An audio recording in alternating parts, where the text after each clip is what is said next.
she had a way of making me interested in bringing, you know, she was ahead of her time, especially for a nun. We had some lay people. It's funny how I remember names. The fifth grade. Oh, that's when Jimmy Riley told me. Mrs. Foley, who's a lay person, came in to teach, and she had, you know, good-sized breasts, and she wore, well, I'm thinking, like, I remember one particular day, a red sweater, and they were out like like bombers. They're really pointy. I don't know if the bras were different then or what. That's when Jimmy Riley told me, see the difference? The nuns, they don't have them because they cut them off, and it made sense to me. I repeated the story at the time. Anyway, so I went to St. Mary's until the 6th grade, and got in a lot of fights in the schoolyard. It was just at the time, that's what you did. Got scolded, and the nuns were brutal. They were brutal with the rulers. Throw a snowball, forget about it. They make your hands bleed. And the thing is, don't pull back, because you'd get more. But I survived, you know, like everybody else. So in the 6th grade, my mother finally had gotten me into St. Francis, which was like only walking distance, almost a mile from our house.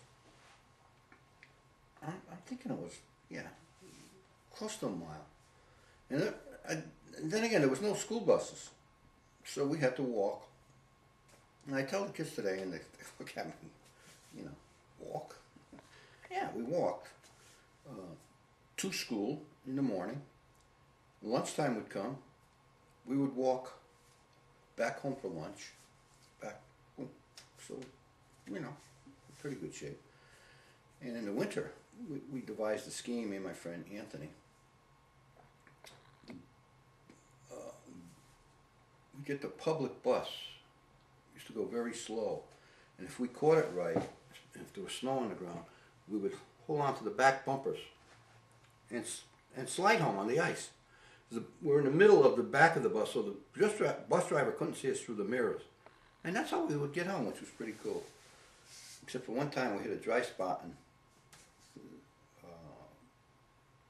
Anthony's cousin Louis was with us for some reason. And he flopped over. I mean, he didn't get hurt, but anyway. So that's how we got back and forth to school. So about 8th grade, which was my last year in St. Mary's, you finished 8th grade, then you would go 1 year to Fairhaven Junior High, which was like the blackboard jungle compared to the Catholic school. You know, where you had to dress up in Catholic school, you had to have sports jacket, tie. You know, the other school was like all Fonzies, black leather jackets, the hair, cool. You know, I thought it was cool. So I was looking forward to that until I found out that we were moving to North Haven. So the 8th grade was my last year at St. Francis. And in a particular day, there weren't many girls that had really built then. Not like today. You can't tell if they're 14 or 30. Well, there was one particular girl, Helen, and she had a set on her. And, oh, hon, please. My wife, I know if she's watching this, she's going, you had to say set, you had to do this. Yeah. Anyway, it was what they call a cloakroom. You'd go in one door and out the other. And close the door, hang your coat, come out the other door. Well, I just happened to be walking in behind Helen one time. And I decided this was a great moment to get a kiss. That's all, kiss. And she kissed back, so it wasn't any I forced on it. Well, timing is everything in life. And Sister Henrietta, the wheezer, puffing, asthma, comes in. God Almighty, I thought she was going to have a heart attack. Jesus Christ. Condemnation. Going straight to hell. 5,000 Hail Marys, 5,000 Our Fathers.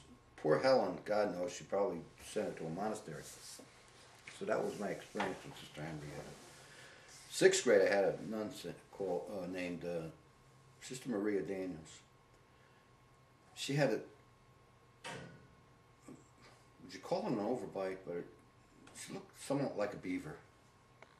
Teeth protruded, top teeth were way out.